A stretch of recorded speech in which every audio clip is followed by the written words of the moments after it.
afterwards.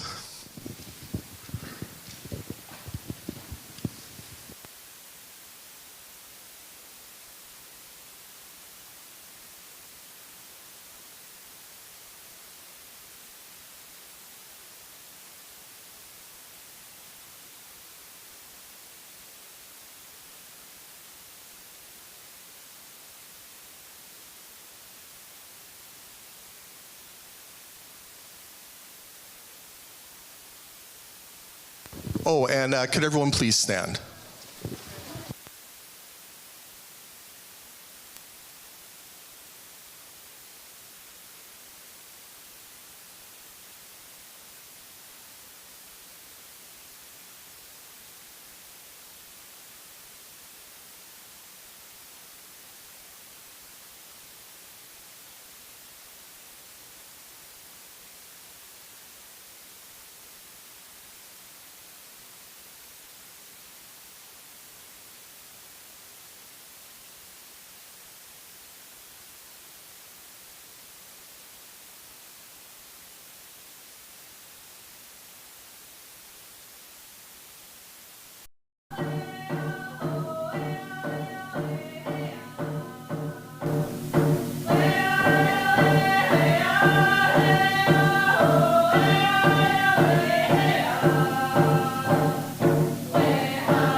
Okay, and next I would like to welcome Mrs. Alcock to the stage. She is going to sing O Canada in Cree.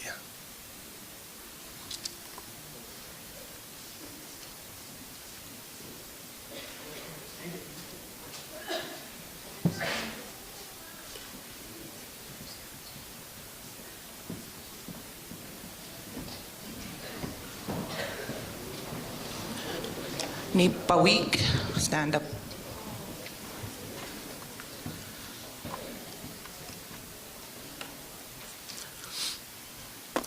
E Canada, o magitaskino, mina tapue Kigistiniteno Kiweteno Koschenduguan De Buene Mesowen Que mama wika bawino egistenitama Que se mandu Kana winitam E Canada Que sitoska denau E Canada Que sitoska denau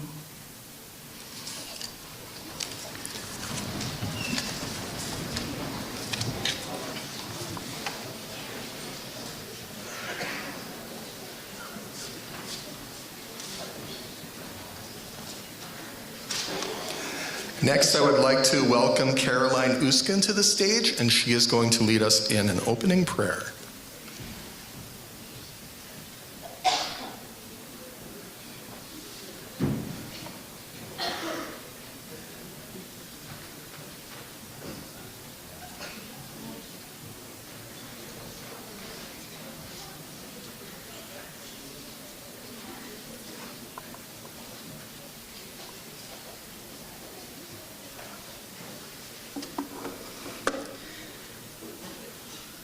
Minuke se paiau, tagi ichiga buistatu yak, epegis kisututto ayahok, ogoni, kagi situs kago yahok, eme koache, notin tuin, emostanwak.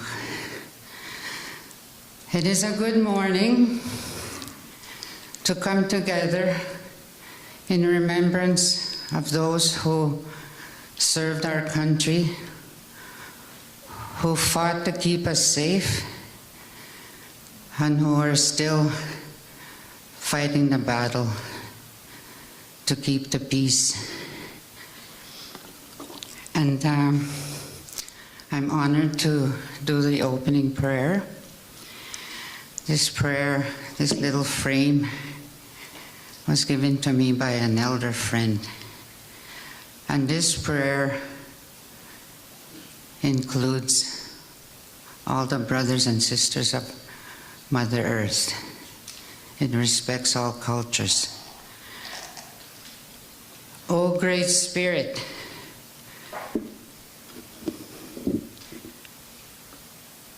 O Great Spirit, whose voice I hear in the winds, and whose breath gives life to the world.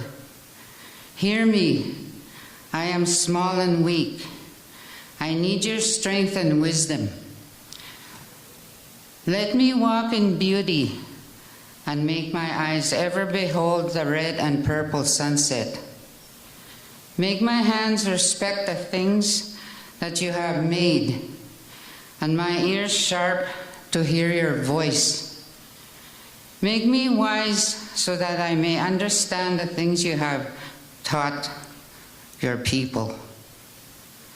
Let me learn the lessons you have hidden in every rock and leaf. I seek strength, not to be greater than my brother or my sister, but to fight my greatest enemy, myself. Make me always ready to come to you with clean hands and straight eyes. So when life fades as the fading sunset, my spirit may come to you without shame. And that is a prayer for everyone. I thank you very much, and blessings to everybody. Egose.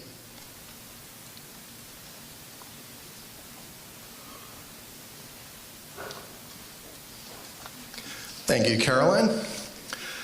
Every year on November 8th and 11th, Canadians take the time to honor and acknowledge the veterans who made the ultimate sacrifice in the wars to protect this country and fight for the freedom we today have as Canadians.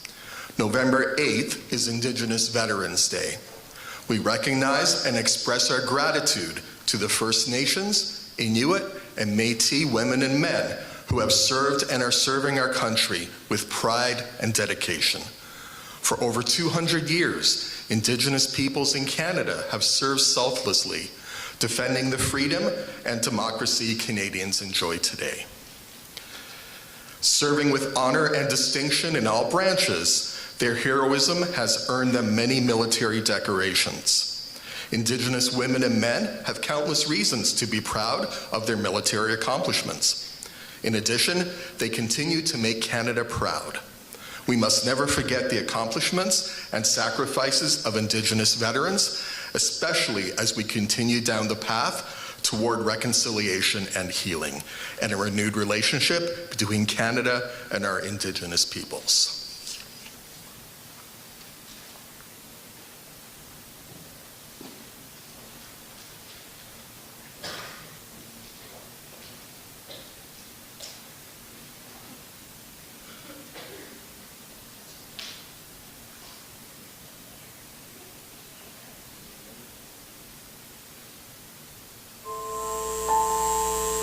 Indigenous people have fought and died across the world as members of the Canadian military, and yet too often their sacrifices have gone unnoticed. Tens of thousands of Indigenous men and women served Canada in wars of the 20th century. They did not wait to be recruited, they volunteered, despite living in a society that denied them equal rights.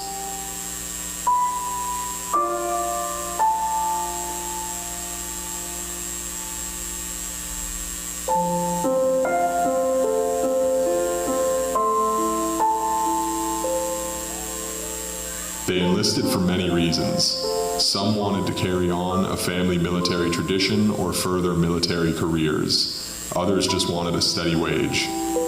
But for many, the desire to put life and limb on the line came from a simple desire to serve. These are some of their stories. The deadliest sniper of the First World War, credited with 378 kills and capturing more than 300 prisoners, was an Ojibwe from the Shawanaga First Nation in Ontario. Francis Pegamagabo served in every major battle of the war, was wounded multiple times, and became plagued by what is known today as post-traumatic stress injury.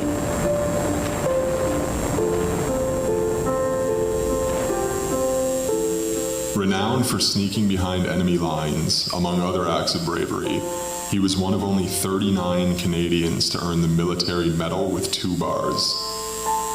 Nova Scotia Micmac Sam Glode was attracted to service in the First World War by the pay of $1.10 a day. He earned the Distinguished Conduct Medal for removing, in just 2 days, 450 explosive charges impeding the Army's progress into Germany. Alexander and Charles Smith, sons of a Six Nations Cayuga chief, became officers and went on to earn the Military Cross.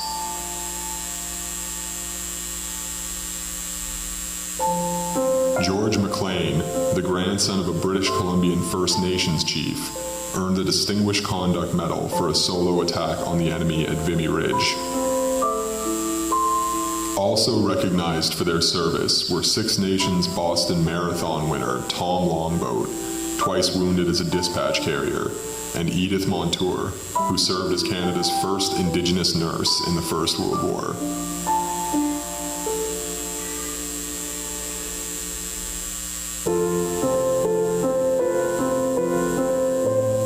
Indigenous people who wanted to serve in the Second World War initially found their options limited.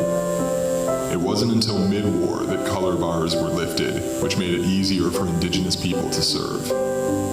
And serve they did. Indigenous men and women joined all military branches and fought in every military theater. Nelson, Bill, and Harry Sheed, with roots in the Fisher River Cree Nation near Lake Winnipeg, joined the Navy. Jack Beaver of Alderville First Nation in Ontario served with the Royal Canadian Air Force in Western Europe. Code talker Charles Tompkins, a Métis from Alberta, translated messages into Cree to conceal important information from the enemy. Many of these Second World War soldiers were also decorated for bravery. The famed war hero Tommy Prince of Manitoba's Broken-Head Ojibwe Nation was rejected several times and allowed to enlist only after the war had already begun. He became a member of the 1st Special Service Force, a joint U.S.-Canadian commando unit also known as the Devil's Brigade. There, Prince was celebrated for, among many things, fixing a communications wire in full view of the enemy while masquerading as a farmer. His daring exploits earned him the Military Medal and the United States' Silver Star Medal. Charles Bice, of Ontario Cree ancestry, earned the Military Medal and the Distinguished Conduct Medal. David Grey Eyes Steele, a Saskatchewan Cree, was one of the few Canadians to earn the Greek War Cross for action in Italy. Despite their valor, Indigenous troops often experienced discrimination in uniform. One noted example was Grey Eyes Steele's sister, Mary Grey Eyes, who, for a time, was not allowed in the Canadian Women's Army Corps barracks and had to stay in a boarding house. But others were simply accepted as comrades in arms. Métis Sergeant J.F. St. Germain found respect among his fellow troops, who called him the Saint. He dreaded returning to the racism of civilian life, going as far as to say, quote, "I hope I get killed before it's all over." After the war, Indigenous people found once again that they did not have equal access to veterans' benefits. Tommy Prince and David Grey Eyes Steele joined Francis Pegamagabo in the fight for equal treatment. After serving in wartime, Indigenous soldiers followed a variety of paths in their post-war lives. Some fought for the rights of Indigenous peoples, becoming activists, politicians, community leaders, and government officials. Others remained in the military, serving through the World Wars and into the Cold War. And yet many would return to face incredible hardships due to injury, racism, and the institutional discrimination that prevented them from receiving the same benefits and support as their non-Indigenous comrades. Even war heroes like Tommy Prince were not immune to this. Despite his illustrious service, he died penniless in 1977, after years of alcoholism and estrangement from his family took a toll. It's said that he had to sell his medals to survive. Change for Indigenous veterans came slowly. In 1960, status Indians acquired the right to the federal vote without relinquishing treaty status. In 1995, wreaths honoring Indigenous war dead were first placed at the National War Memorial. In the new millennium, veterans disadvantaged under the Veterans Land Act received compensation, and Métis veterans received recognition payments.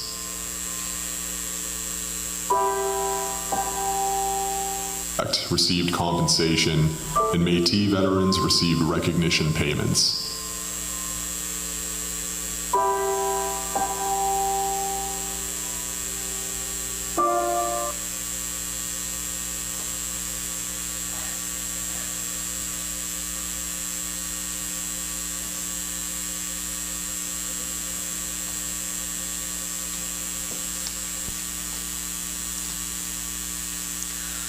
Okay, I would like to invite Caroline Uskin to the stage again. She is our guest speaker today and daughter of Daniel Kirkness, who is a World War II veteran.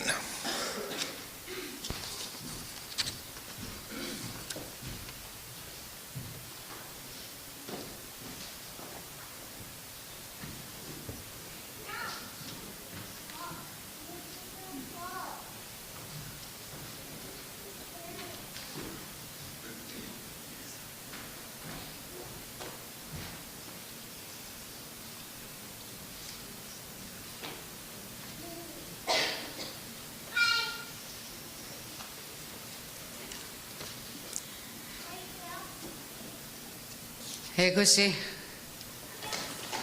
heginto megayan, tepeat simuyan, Tapayat mustatagok. Agi Nagawi Daniel Kirkness Kisinihaso. I am honored to be invited to speak about my father, Daniel Kirkness. My dad was born in Split Lake, Manitoba. His father was John Kirkness, and his mother was Ida Gesigisik. And my dad had 8 siblings. He was the oldest. He had 7 sisters and 1 brother. I remember a story he told me about the hardships of that he experienced, about living on the land and surviving, trying to survive on the land. He remembers his childhood living with his parents in the trap line most of the time. He helped his father with their daily living and their survival, along with his other siblings. And when my grandfather became widowed, the residential school people, the officials, the government officials, usually took the children who were orphaned, or they looked to the widowed and the widowers. And those children are taken to have their education away from home in a residential school. My father was a residential school survivor. He went to the Elkhorn Residential School. Half of his siblings also went to the residential school. That experience wasn't a very good one. I too am a residential school survivor. I left home at the tender age of 8 years old. Although they came for me when I was 6, my father didn't allow them to take me away because he knew what residential school was like. But my dad was a survivor. He met my mom in the residential school in Elkhorn, Manitoba. They were sweethearts. And when their time was up to go back home after at that time, you were allowed to stay in the residential school and you were up to 16 years of age. So my dad left when he was 16, went back home to help his father, my grandfather, with his siblings because Granny was gone. And for 2 years, he helped at home. And then when he turned 18, he enlisted in the Canadian Army. I think there were others from Split Lake, the Tasqueya Cree Nation, that also joined and enlisted in the Army. But my dad served in the Army for 3 years. He never really spoke about his time in the Army because I think it was a traumatic experience for him. The training was just as hard as actually being in the battlefield. They were preparing you for combat. And as you see in the video, that life was hard because he had many friends who shared stories with him about their trauma. And my dad never got any benefits from his time in the army. So he had to work all his life. My mom and dad, excuse me, my mom and dad became married in 1950, June 21st of 1950. And I was born a year later in 1951. I have 11 siblings, 2 of which who are passed on. I'm the oldest of the 12 children that my parents had, and I am still blessed to have grandchildren, great-grandchildren. My father would have been proud to see them, but my dad passed on in the year 2007, May 30th of 2007. That's when my dad passed on. He never really told us stories about, he never opened up about his time, but when he did, it was short. And from the way he spoke about it, it was a difficult story for him to tell, but he wanted to serve his country, and that's one of the things I heard him say, that he wanted to serve his country and protect his family, his people, his country. Those are the good things I used to hear from him. And today I stand here to honor him and to honor all veterans and their families. Nananas ko man, ano sa isikag, hinipaw yano ta. Ego si diton, ikisteni mit tinawag kino. I'm just translating what I said in English. When I speak, I usually just like to start with my first language, which is Cree. And I'm honored to be here to tell you a little bit about who my father was and to share part of his life. And I truly am honored to be here to share this day with you. Hegusi, kinanas ko mitinawaw. Manduga sa enemy ko. Wow. Blessings to everybody. Thank you.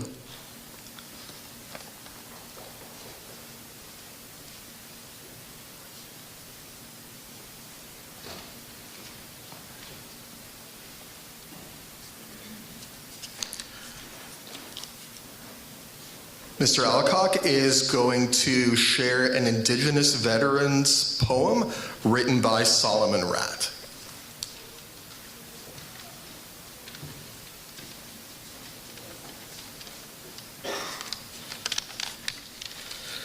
Indigenous Veterans by Solomon Ratt. We were the forgotten, of the lest we forget. We were the invisible ghosts from the res. We had no obligation to join. We had to give up our treaty status. We fought. We died. Our language was used for secret messages. We stood side by side with the other soldiers in our victory. We were cast aside when we came back home. We didn't get the benefits allotted other veterans. We didn't know where to live since we gave up our treaty status. We were the forgotten, of the lest we forget. We were the invisible ghosts from the res.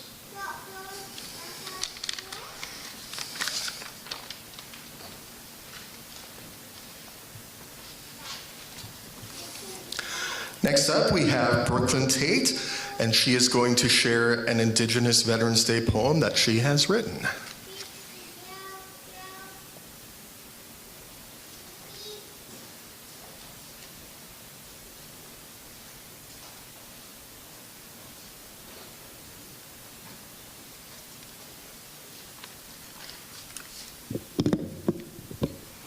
Giskase gisagao. Giskaste na mitanan uche. Gisuke hete hewin wow. Uche giste nimoen ekwa sa guchi hewi win. Ginana sko mitanan uche. Gipaket dinis so win a wow. Miswakan aka ekwa samaka nisak. Mwachwi kach neto winner giskasanan. Remembrance Day. We respect you for your courage, for your honor and victory. We thank you for your sacrifices, wounded warriors and soldiers we will never forget.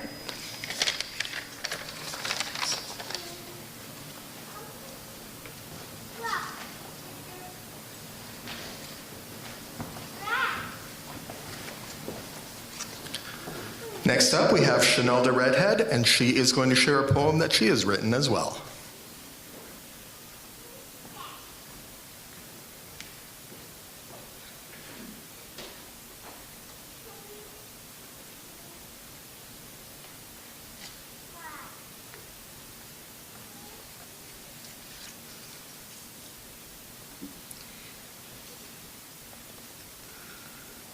Kiskisi gisagao.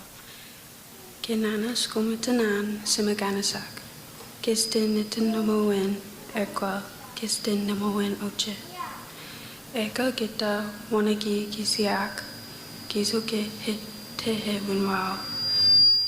Giba gite nisowen. March wikat. Nita wanagisanan. Kinana skumitanawao. Kage simakana siwichik. Remembrance Day. We thank you, soldiers, respect and honor. Please we forget your courage, your sacrifice we will never forget. We thank you, veterans.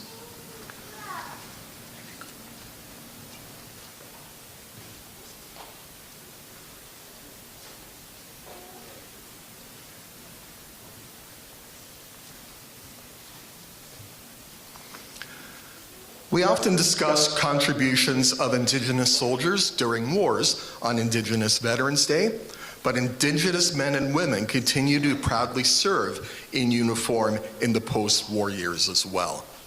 Like so many of those who have pursued a life in the military, they have been deployed wherever they have been needed. This includes NATO duties in Europe. So here we have some Canadian soldiers leaving for Latvia. We have peace operations through the United Nations. Here we have some Canadian peacekeepers in Haiti. And joining multinational forces to help stabilize the Middle East, humanitarian efforts throughout the world, and helping to train soldiers in allied countries such as Jamaica, or in that slide that we just went by, that was actually in Ukraine, where Canadian soldiers are helping to train Ukrainian soldiers during the war that's happening right now. In Canada, Indigenous military personnel have filled a wide variety of roles, including serving with the Canadian Rangers. This group of Army reservists is active predominantly in the north, as well as on remote stretches of our east and west coasts. The Rangers use their intimate knowledge of the land there to help maintain a national military presence in these difficult to reach areas, monitoring the coastlines and assisting in local rescue operations. And I also want to focus a little bit on some positive changes. So we have Indigenous Veterans Day to recognize the efforts of Indigenous soldiers and acknowledge historical injustices that they have faced. Change can be slow, but there have been some positive changes in leadership, representation, and initiatives recently, and I wanted to take a minute to highlight a few of these. So first of all, up here, we have Lieutenant General Jocelyn Paul. He became the first Indigenous commander of the Canadian Army in June 2022, as well as the first Indigenous Defense Team champion. And this is Warrant Officer Robert Falcon-Ouellette, appointed as the Canadian Armed Forces' first Indigenous knowledge keeper in January 2025. And the fact that the Canadian Armed Forces recognizes that having a knowledge keeper is important is a huge step forward. Indigenous representation. The Canadian Armed Forces working to increase its representation with a goal of 3.5% by 2026, up from 2.9% in November 2022. The Canadian Rangers have a much higher Indigenous representation at approximately 23%.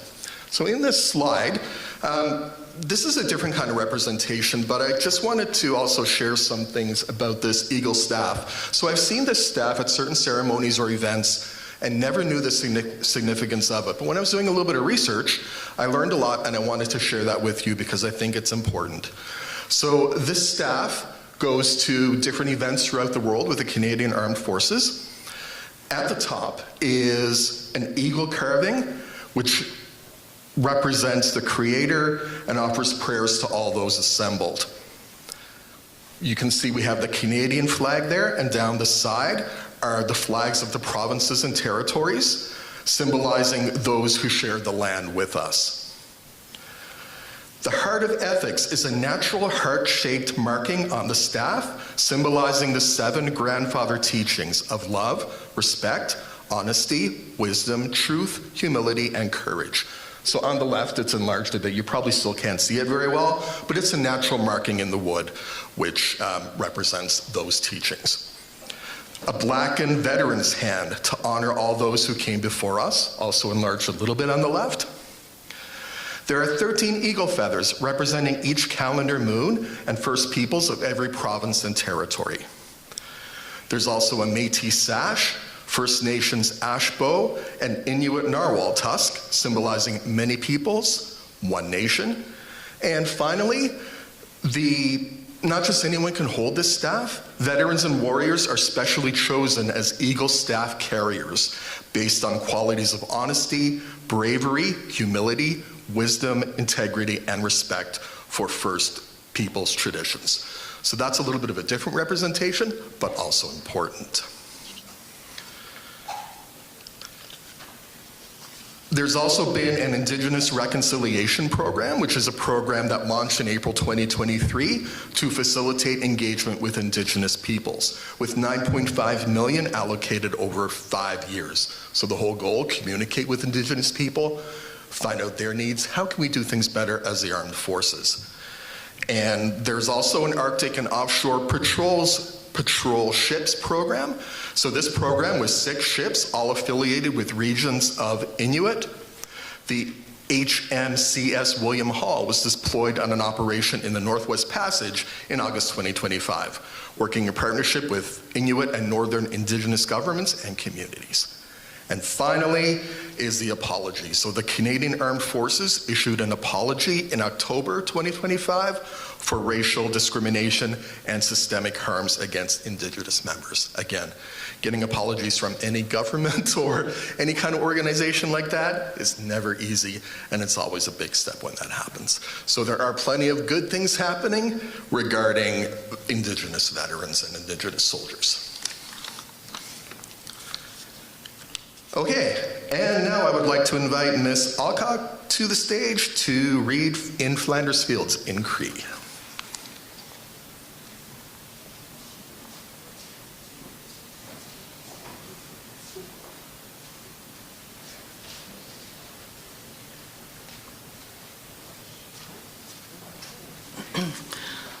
So this Flanders Field that I am about to read in Cree, it was translated by Gino Gimasis and Eric Wolvengray, but it was written in a Y dialect, so it was translated to N dialect Swampy Cree by the elders of Bimichigamak Cree Nation. So this is the Flanders Field.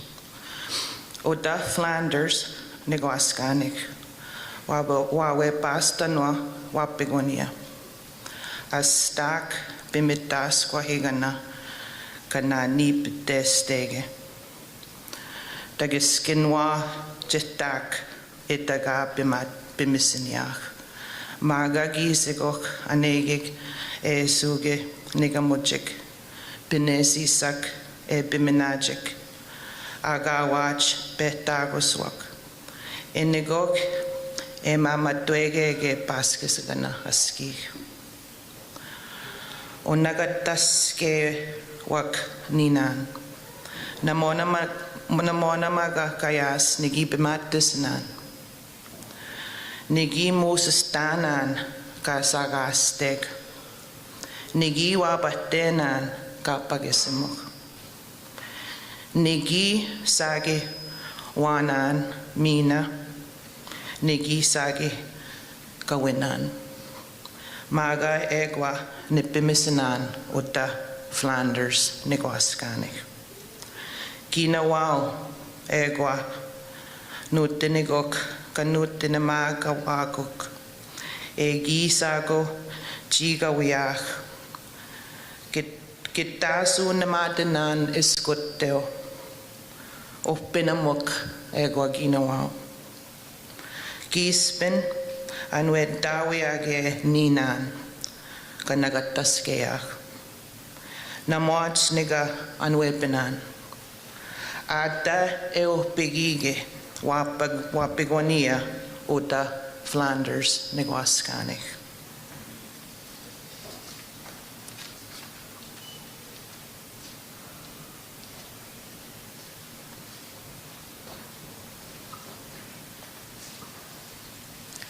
And to end our ceremony, I would like to invite Caroline Uskin to the stage one more time to do a closing prayer.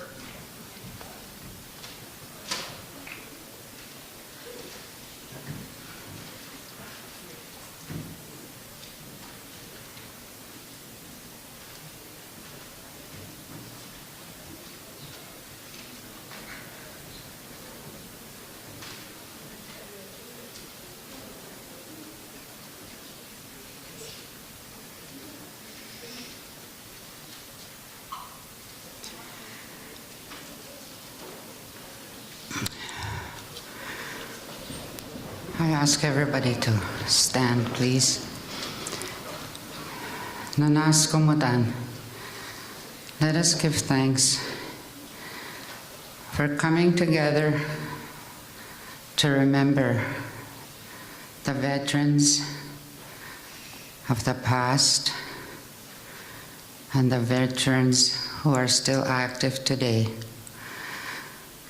We ask your blessing on everyone who is gathered here, who came to pay respect to themselves and to the people we are remembering today. I give thanks for being here, for sharing this day with you.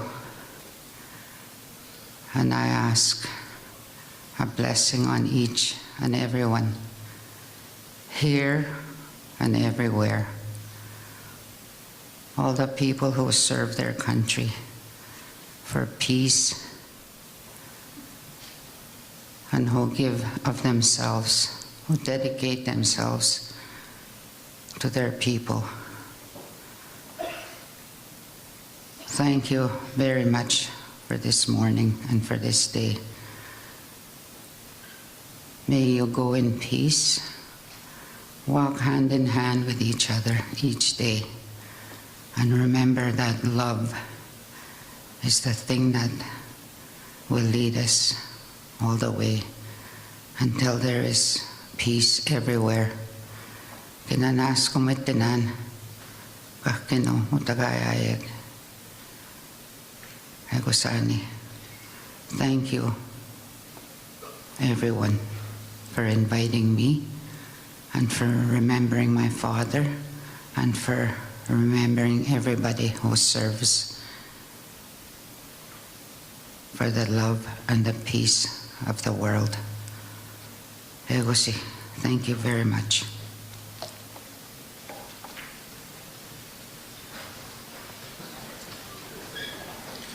Okay, before we end, I would just like to do a few thank yous. So thank you to the women of the White Wolf. and Caroline Uskin for taking part in our ceremony today, Mrs. Alcock for doing the heavy lifting with organizing the ceremony, and Mr. Alcock and Vanessa Mosians for their assistance as well, and of course, Brooklyn and Chanelda for writing those poems and reading them. It's not easy to get up on stage and do that kind of thing, so we really appreciate it.